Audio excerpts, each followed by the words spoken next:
आज 26 जानेवारी प्रजासत्ताक दिन, भारताचा 75वा. सर्वांना मनापासून शुभेच्छा. आज आता आपण सात्विक यज्ञ कसा असतो, राजस यज्ञ कसा असतो तिकडे वाटचाल करणार आहोत. नव्यानं कोणी उपस्थित झाले असतील तर त्या सगळ्यांचं मनापासून स्वागत. अलंकापुरी पुण्यभूमी पवित्र, इथे नांदतो ज्ञान राजा सुपात्र.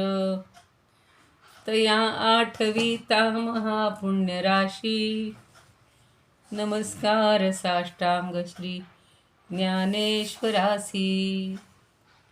माता यस्य तपस्विनी च जनको, वैराग्य रागान्वित भ्रातारो गुरुणा निवृत्तिसहिता निर्वृत्तिका संस्थिताः.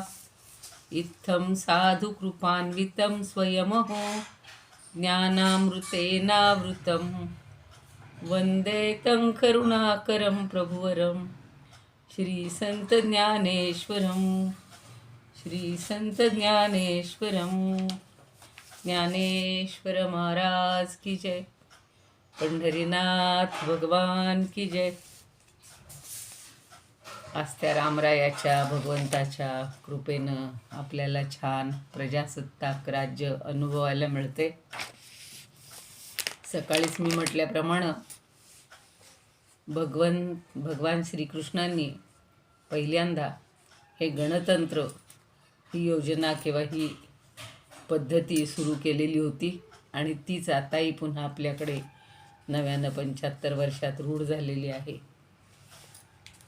सगळेजण आपण सगळे संचार स्वातंत्र्य, लेखन स्वातंत्र्य, बोलण्याचं भाषण स्वातंत्र्य ही सगळे आपल्याला त्यामुळं प्राप्त झालेली आहेत.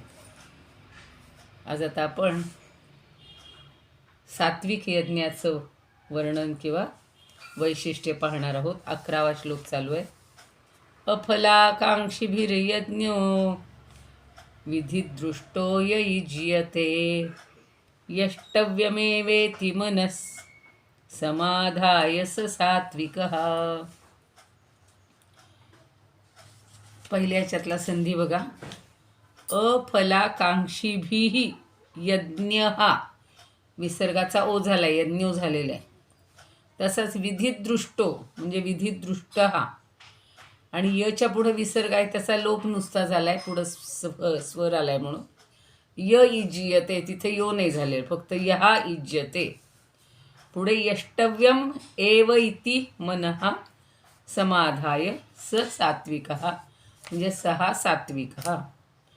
आता यहा यज्ञ म्हणजे जो यज्ञ तो कसा आहे, विधिदृष्ट, शास्त्रविधीनं सांगितल्याप्रमाणे, शास्त्रात जे जे काही नियम सांगितले असतील, कुठल्या दिवशी करावा, कुठल्या वेळेला करावा, कसा करावा, हे जे सगळे नियम असतील त्या शास्त्रविधीनुसार जो यज्ञ केला जातो. आणि महत्त्वाचं काय, यष्टव्यम एव इति, तो यज्ञ करणं हे माझं कर्तव्य आहे. कर्तव्यम कसं म्हणतो आपण, कर्तव्य करण्यास योग्य, तसं यष्टव्यम म्हणजे यज्ञ करण्यास योग्य, म्हणजेच तो यज्ञ करणं हे माझं कर्तव्य आहे. इति, अशा प्रकारे किंवा अशा भावनेनं जो केला जातो. आणि शिवाय कसा केला जातो तर आपल्या मनसमाधान आहे, मनाचं समाधान करून घेतलं जातं, पण फळाची अपेक्षा केली जात नाही. अफलाकांक्षीभिः, जे लोक फळांची अपेक्षा न करता, यज्ञापासून मला काहीतरी मिळावं अशी अपेक्षा, इच्छा न ठेवता इज्यते म्हणजे यज्ञ केला जातो. सहा सात्विकः, तो सात्विक यज्ञ आहे. म्हणजे शास्त्रविधीनं नेमून दिलेला यज्ञ करणं हे माझं कर्तव्य आहे असं मनाचं समाधान करून, फळाची इच्छा न धरता ज्या पुरुषांकडून केला जातो किंवा लोकांकडून केला जातो तो यज्ञ सात्विक आहे. एक बडे जाव म्हणून, पैसा आहे म्हणून, मोठेपणा दाखवण्यासाठी मी किती करू शकतो समजा एखाद्यानं यज्ञ विधीपूर्वक केला, पण तिथे फार डामडौल नाही दाखवला, जास्त खर्च नाही केला, साध्या पद्धतीनं विधिनुक्त केला. पण हे लोक काय करतात, आपल्याकडं पैसा आहे म्हणून इतक्या लोकांना बोलवा, इतक्यांना जेवण द्या, अमकं तमकं, बाकीचीच खैरात जास्त. पण इथं भगवंत सांगतात आणि त्याच्यातनं मला काहीतरी मिळायला पाहिजे, मला मोठेपणा मिळायला पाहिजे, माझी वाहवा करायला पाहिजे, माझी सगळीकडं कीर्ती वाढली पाहिजे, ह्या अपेक्षा असतात. किंवा मला हा यज्ञ केल्यावर काहीतरी मिळायला पाहिजे. त्या भावनेनं न केलेला, म्हणजे काहीही फळाची अपेक्षा न करता केलेला यज्ञ जो आहे तो श्रेष्ठ आहे, तो सात्विक यज्ञ. आता ज्ञानदेव त्याच्यावर ओव्या छान सांगतात. तरी एक प्रियोत्तमू वाचो निवाढो नेदी कामू, जैसा कामनो धर्मो पतिव्रतेचा. नेहमी बघा व्यवहारातली उदाहरणं देतात भगवान हे ज्ञानदेव आपल्याला, की पतिव्रता, ती पतिव्रता कशी असते हो, की आपल्या पती वाचून, प्रियोत्तमा वाचून, म्हणजे आपल्या पतीशिवाय प्रियोत्तम, तो प्रिय असतो पण त्यातला उत्तम असतो, तर आपल्या प्रियपतीशिवाय अन्य कुठल्याही पुरुषाच्या ठिकाणी ती आपली मनातली कामवासना किंवा कामेच्छा वाढू नेदी कामू, वाढू देत नाही. ती इतकी सरळ असते, रुजू असते, लीन असते आणि फक्त आपल्या पतीवर प्रेम करत असते. जैसा कामनो धर्मो पतिव्रतेचा. अजून काही उदाहरणं देतात. म्हणजे जशी एखादी प्रिया किंवा एखादी पत्नी आपल्या प्रिय अशा पतीसाठीच सगळं जे काही आहे ते बहाल करत असते, आपल्या पतीशिवाय दुसऱ्या कोणाच्या ठिकाणीही ती कामेच्छा व्यक्त करत नाही. नाना सिंधू ते ठाकोनी गंगा, पुढारा न करीची निगा, का आत्मा देखोनी उगा वेद उठेला. आता बघा, गंगा जी आहे ती एकदा समुद्राला मिळाली की पुन्हा ती पुढं कुठं सुसाट पळत जात नाही, धावत जात नाही, किंवा दुसरा कुठला मार्गही अवलंबत नाही. किंवा परमात्म्याचं स्वरूप लक्षात आल्यावर वेद मौन धारण करतात. खूप छान वर्णन केलेलं आहे की का आत्मा देखून युगा वेद उठेला. ठेला म्हणजे शांत झाला, गप्प बसलेला आहे. जशी गंगा एकदा सिंधू म्हणजे समुद्राला प्राप्त झाली, ठाकली म्हणजे त्या ठिकाणी पोहोचली की पुढारा न करीच निघा, ती पुन्हा कधी पुढे पुढे जात राहत नाही. तसा वेदसुद्धा काय करतात, ती एकदा आत्म्याची भेट झाली किंवा आत्मा लक्षात आला की वेदसुद्धा मौन धारण करतात. कारण आत्म्याचा अनुभव घ्यायचा आहे, त्याचं वर्णन करायचं नाही आहे. त्याचं ज्ञान झालं, आत्मज्ञान झालं की वेद शांत बसतात.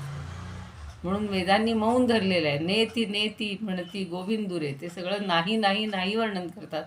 तो कसा आहे हे अनुभवण्याचीच गोष्ट आहे. तैसे आपुला स्वहिती वेचुनिया चित्तवृत्ती, नुरवितीची अहंकृती फळा लागी. आता ह्या यज्ञापर्यंत आपल्याला पोहोचायचं आहे की त्याप्रमाणे जे लोक आपली चित्तवृत्ती जी आहे ती निष्काम कर्मामध्ये गुंतवून ठेवतात आणि कर्मफळाची कुठलीही अपेक्षा किंवा कुठलाही अहंभाव किंवा अशी भावना मनामध्ये ठेवत नाहीत. म्हणजे फलेच्छा निर्माणच होऊच देत नाहीत. फलेच्छेसाठी किंवा फळ हे मिळावं, अमुक मिळावं म्हणून करायचं. तर काही जण बघा नोकरी मिळण्यासाठी एखादी साधना करतात, पुत्रप्राप्तीसाठी, घर व्हावं म्हणून, काहीही म्हणजे काहीतरी इच्छा मनात बाळगून माणसं करतात. तसं नाही. आता बघा, घर झाल्यानंतर मात्र गृहप्रवेश, वास्तुशांती ह्या गोष्टी करायच्या असतात. पुन्हा काही कुठली अपेक्षा नाही ठेवायची की मला अजून एक घर व्हावं किंवा या घरातनं अजून काहीतरी उत्कर्ष व्हावा. ती शांती म्हणून करत असतो आपण. वास्तूची शांती करायची असते. आता म्हणतायत की तैसे मने दे हे दोही यजन्य नाही, मधलं राहिलं. तैसे जे आपुला आहे स्वहिती वेचुनिया चित्तवृत्ती, नुरवितीची अहंकृती फळा लागी. न उरवितीची फल वृत्ती, अहंकृती म्हणजे अहंकार, अहंकार त्यांचा उरतच नाही. कशासाठी? फळा लागी, काही फळ मिळावं, त्याच्यातून मला लाभ व्हावा असं नाही. त्याच्यासाठी उदाहरण दिले. पातले या झाडाचे मुळं, मागुते सर्व नेण्याची जळ, जिराले गा केवळ तयाच्याची अंगी. आता एखादं झाड असतं आणि मग त्या झाडाच्या मुळाशी पाणी पोहोचलं की पुन्हा मागं परत मागं जाणं परत म्हणजे ते जाणतं का हो? नाही. त्या वृक्षाच्या तळाशी म्हणजे मुळामध्येच मुरून जातं. एखादं म्हणाल आता मी आलो ना इथपर्यंत, आता काय करायचं, इथं मिळालं पाणी, आता जातो परत. नाही. ते जे पाणी आहे ते त्या ठिकाणीच पोचतं, पुन्हा ते काही परत फिरत नाही, म्हणजे त्या मुळांमध्येच मुरून जातं.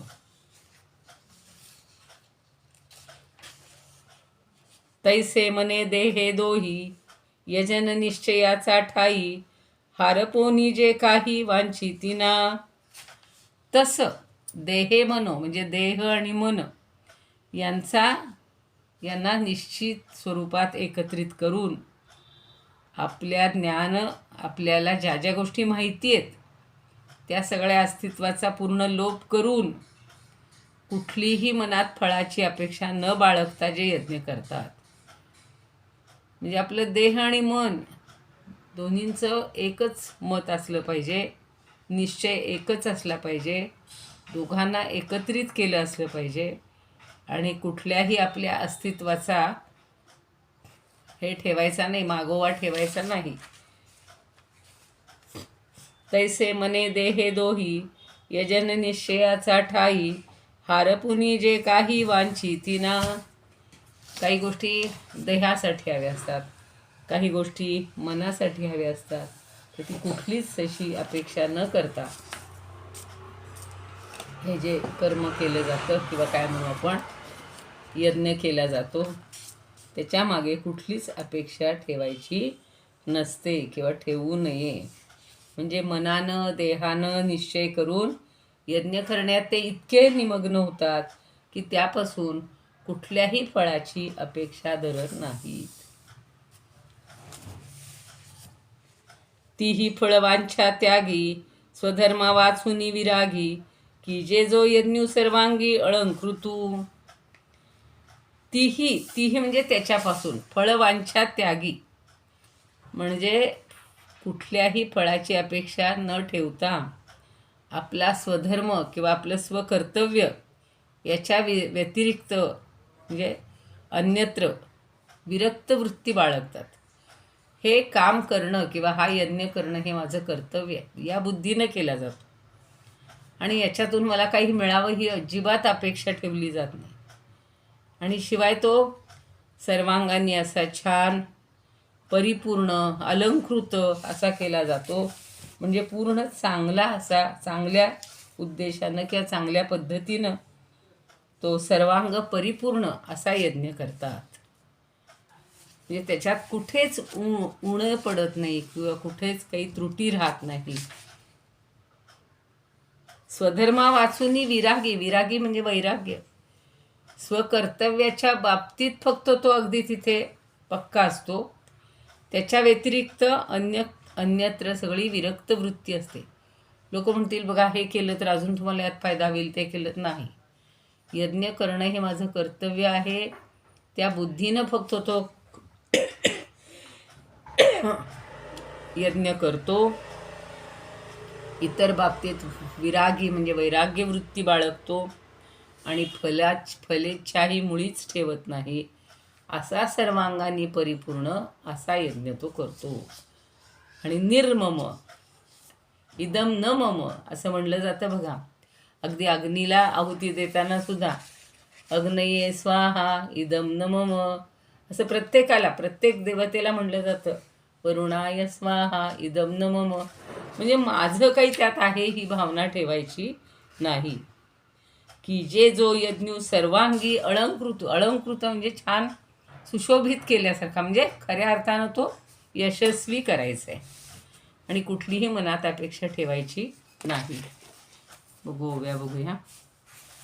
पतीच्याच ठाई वाढू देई काम, जैसा मनोधर्म साध्वीचा तो, किंवा पुढे गंगा घेईनाच धाव, सागराचा ठाव प्राप्त होता. नातरी आत्म्याचे घडता दर्शन, स्वीकारले मौन वेदे जैसे. तैसी चित्तवृत्ती स्वहिती वेचून, फळी जे मी पण ठेवी तिना. फळी म्हणजे लाकडाची फळी नाही, फळी म्हणजे फळाच्या बाबतीत. मी पण ठेवी तिना, मी पण त्यांचं सगळं गळून गेलेलं असतं. वृक्षाची या मुळी पातळे जे पाणी, वळेना तेथुनी मागे जैसे. मग वृक्षाची या ठाईच जिरोन, करी संवर्धन तयाचे गा. तैसे देह मन यज्ञासी वाहोन, तेथेची निमग्न निर्धारे जे. आचरिती यज्ञ स्वधर्म म्हणून, सर्वथा सांडोन फलाशे ते. तयांचा तो यज्ञ सात्विक तू जाण, सदा परिपूर्ण सर्वांगानी. आपुले स्वरूप आपुल्या नयनी, पाहूये दर्पणी जैशा रीती. आता ही पुढची उदाहरणं पाहिजे.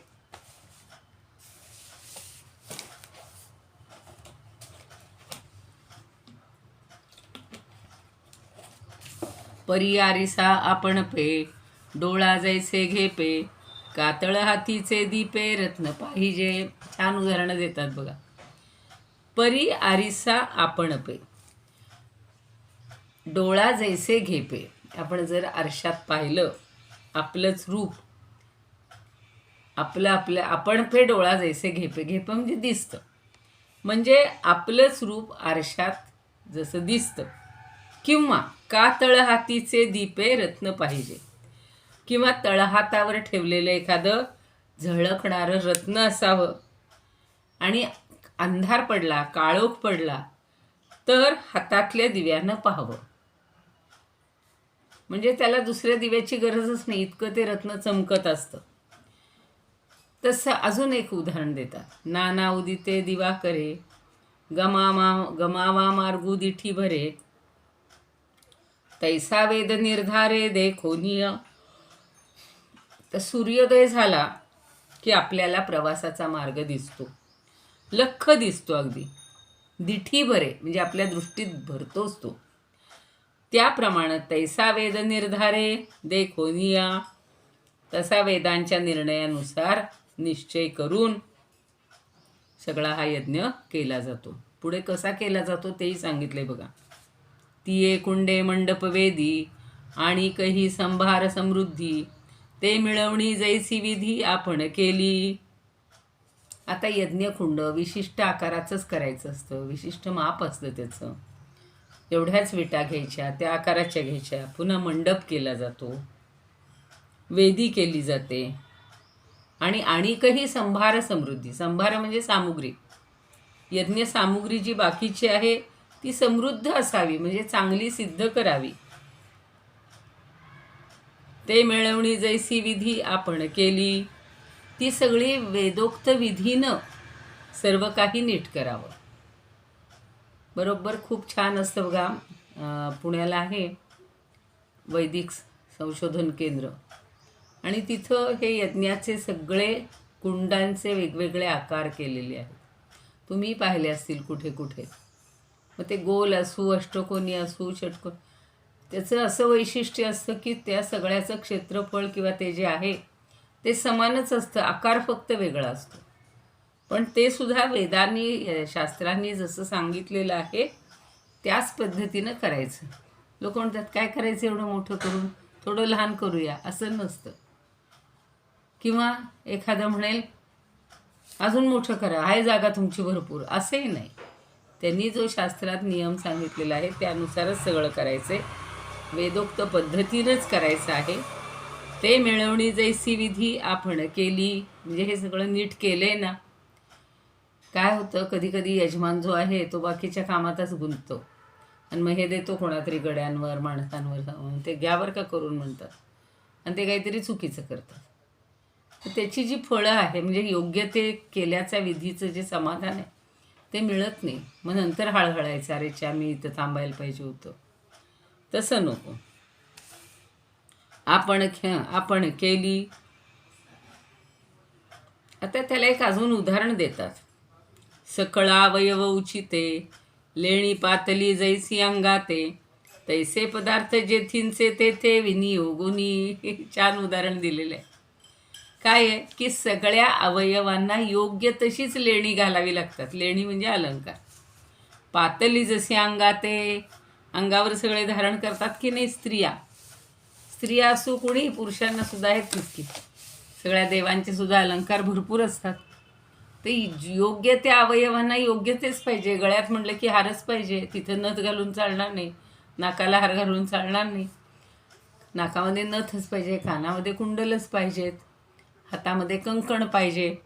तर असं सगळं जिथल्या तिथं अलंकार जसे धारण करावेत, तसा यज्ञातला प्रत्येक पदार्थ, तैसे पदार्थ जेथींचे तेथं, जिथल्या तिथं नीट रचून ठेवाव्यात. अशी एक मांडणी छान केलेली असते बघा, आणि सुंदर दिसतं. डोळ्याला ते सगळं चांगलं दिसतं.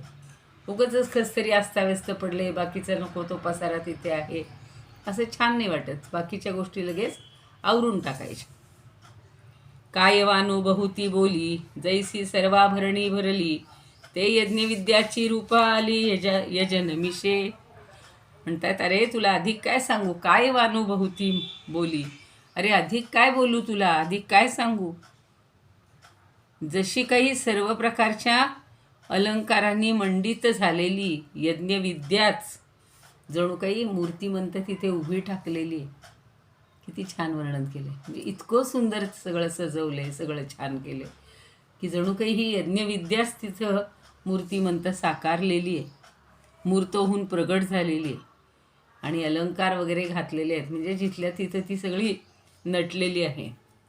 तैसा सांगो पांगू, निपजे जो यागू, नुठवूनिया लागू महत्वाचा. त्याप्रमाणे कुठल्या प्रतिष्ठेचा, नुठवूनिया लागू महत्वाचा, कुठल्या प्रतिष्ठेचा अलंकार न चढवता सर्वांगानं सांगोपांग म्हणजे पूर्णपणे, निपजे जो यागू, जो याग यज्ञ व्यवस्थितरित्या साकार केला जातो किंवा संपन्न केला जातो. नुठवूनिया लागू महत्वाचा. उगाचच कुठल्या तरी प्रतिष्ठेच्या पायी काहीतरी त्याला जास्त सजवायचं, जास्त हे करायचं, असं नको. आवश्यक आहे तेवढं. बघा, फुलांची सजावटसुद्धा खूप सुंदर करतात. तुम्ही पाहिलं असेल बरेच ठिकाणी सगळ्या नवग्रहांचं वगैरे पूजन जे जिथं जिथं करतात, तिथे सुंदर अशा तांदूळाला सुद्धा छान रंगवून त्यांनी असे चांगले आकार वगैरे ज्या देवतेचे जसे पाहिजे तसे छान करतात. असं एक सुंदर मांडणी ही करायला पाहिजे, आणि मगच तो सात्विक यज्ञ संपन्न होतो. अजून काय म्हणतात बघा. आता अजून एक छान उदाहरण दिलेलं आहे, खूप सुंदर उदाहरण दिलंय पुढे. प्रतिपाळू तरी पाटाचा, झाडी की जे तुळशीचा, परिफळा फुला छायेचा आश्रयो नाही. आता पाटाचं पाणी तुळशीपर्यंत नेलं जातं, पण त्या तुळशीच्या छायेसाठी किंवा त्याचा फळासाठी उपयोग व्हावा ही इच्छा कोणी ठेवतं का हो. तुळशीपासून काही फळ येणार नाही, फूल येणार नाही. फूल म्हणजे तिच्या मंजुळा असतात, पण तिच्यापासून आपल्याला सावली मिळेल अशी कोणी अपेक्षा करतो का हो. नाही. तुळशीची फक्त आपल्या ऑक्सिजनसाठी आणि आपल्याला पावित्र्यासाठी म्हणून जास्त तुळशीची आवश्यकता असते. देवाला वाहायला पण लागते, सगळ्या नैवेद्यावर पण ठेवायला तुळस असते, कारण ती पवित्र करते सगळे. पावित्र्य हा त्याचा फक्त अपेक्षा असते त्याच्याकडून. बाकी फुलाचा आणि छायेचा अपेक्षा तिथं करत कोणी नाही. किंबहुना फळाशे विण ऐसे या निगुती यज्ञ निर्माण, होय तो या गुजाण सात्विक गा. पुन्हा पुन्हा पुन्हा एकच गोष्ट अगदी अंडरलाईन करतायत की किंबहुना फलाशे विण, फळाच्या अपेक्षेशिवाय विना हा यज्ञ संपन्न होतो. आणि त्यालाच होय तो या गुजाण सात्विक गा, त्यालाच सात्विक यज्ञ असं म्हटलं जातं. ते लोक पुन्हा त्याचा फार अवडंबर माजवतात. आम्ही हा यज्ञ केला, मग आम्हाला हे मिळालं, आम्हाला असं दोन मिळालं, आम्हाला पुत्रप्राप्ती झाली, आम्हाला वैभव मिळालं. हे काही अपेक्षित नाही आहे. तो करणं हे आपलं कर्तव्य आहे. या भावनेनं विधीनुसार जेवढं केलं, जसं पाहिजे तसं करायचं. बाकी कुठलीही अपेक्षा ठेवायची नाही.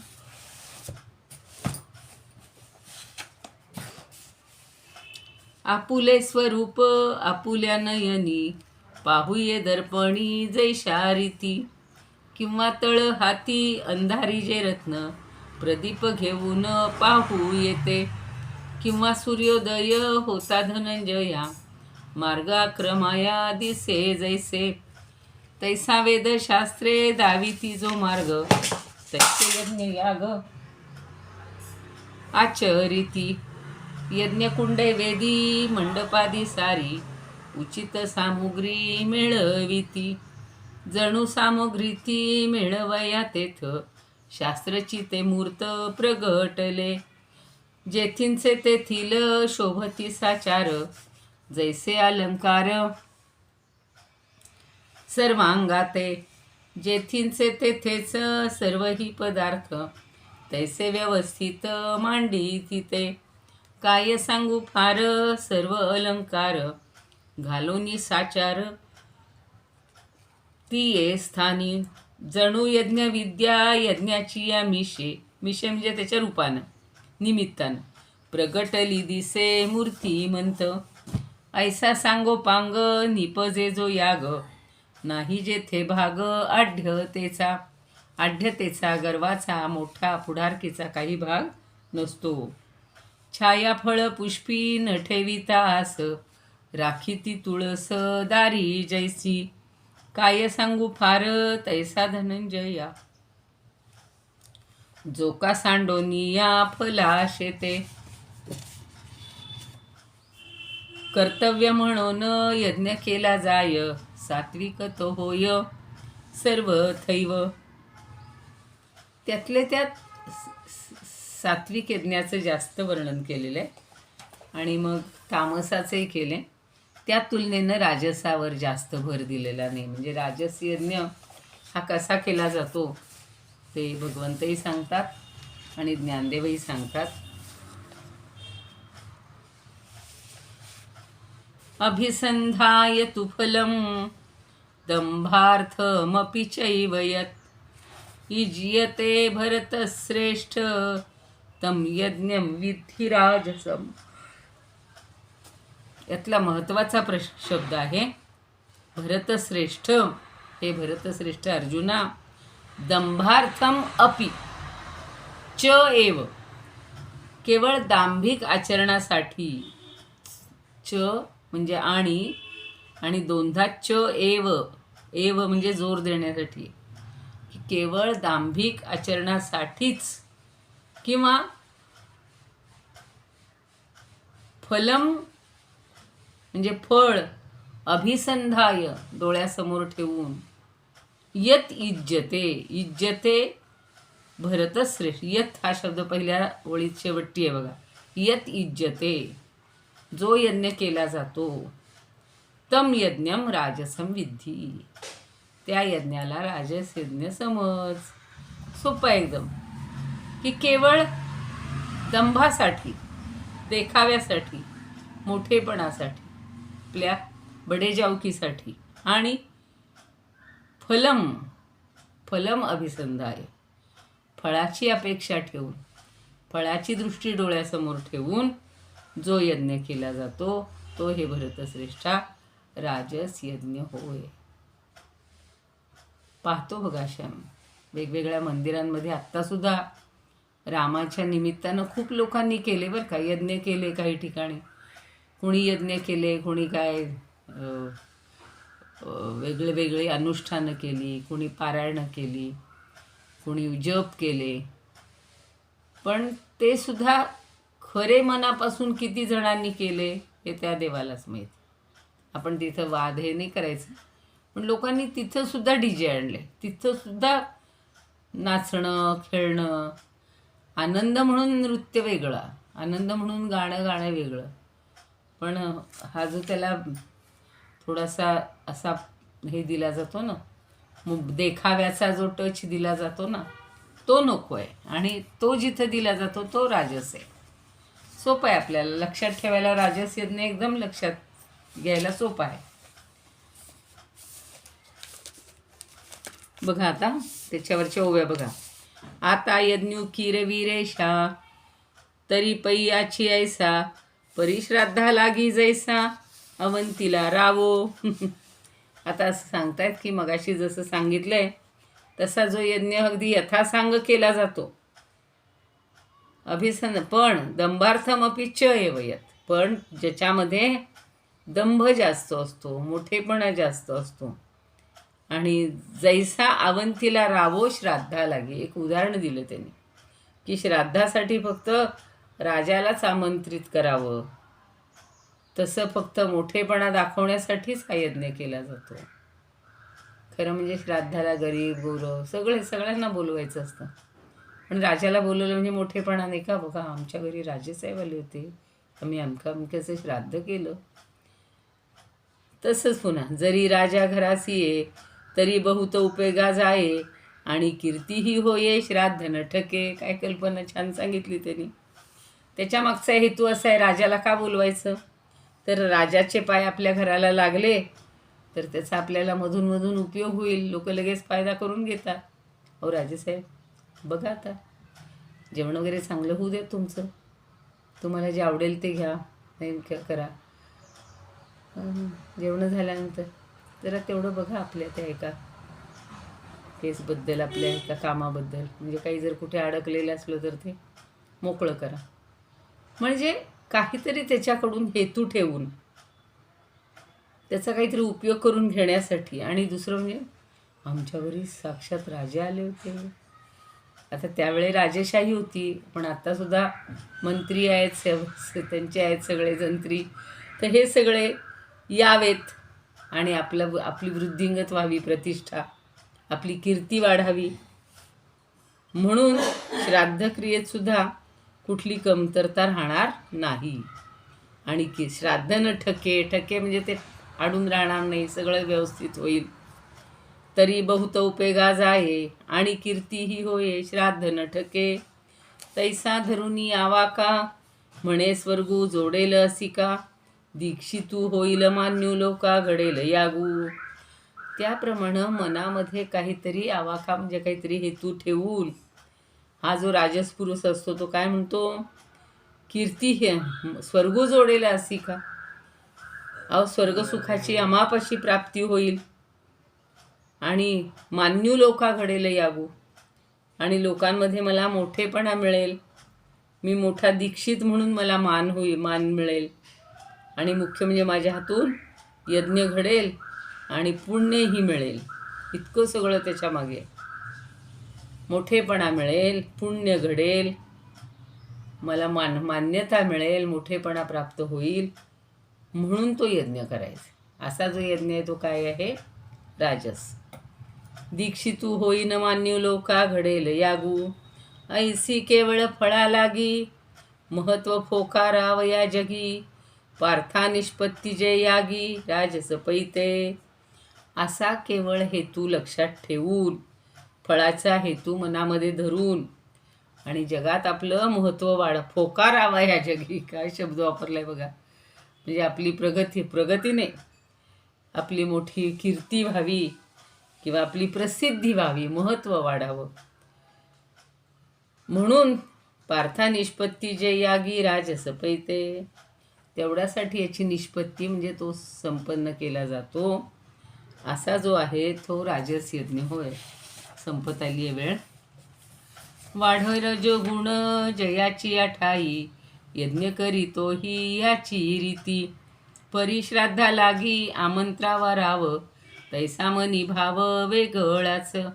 घरी जरी राजा भोजनासी आला, तरी होय भला उपयोग. श्राद्ध कार्य तेही होऊनी जाईल, तैसा विस्तारेल लौकिकही. लौकिकाचा डंका पिटावयासाठी, ठेवोनी पोटी फळ हेतू. या परी जो पार्था यज्ञ केला जाय, राजसत होय ऐसे जाण. इदमुपकर्तुं भुवनमण्डलं समुदितमिव भास्करं सादरं वन्दे ज्ञानेश्वरम्. त्रिभुवनमाता भगवद्गीता लोकमंगला लोकविश्रुता लोकहितं संततं ध्यायता.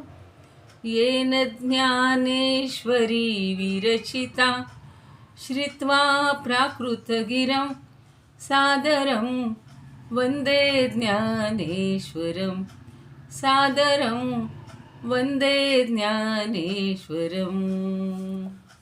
आरती ज्ञानराजा महाकैवल्य तेजा सेविती साधू संत मनुमेधला माझा. आरती ज्ञानराजा लोपले ज्ञान जगी हित नेणती कोणी. अवतार पांडुरंग नाव ठेविले ज्ञानी. आरती ज्ञानराजा कनकाचे ताट करी उभ्या गोपिका नारी. नारद तुंबरू हो सामगायन करी. आरती ज्ञानराजा प्रगट गुह्य बोले विश्वब्रह्मची केले. राम जनार्दनी पायी मस्तक ठेविले. आरती ज्ञानराजा महाकैवल्य तेजा सेविती साधू संत मनुमधला माझा. आरती ज्ञानराजा. ज्ञानेश्वर महाराज की जय. पंढरीनाथ भगवान की जय.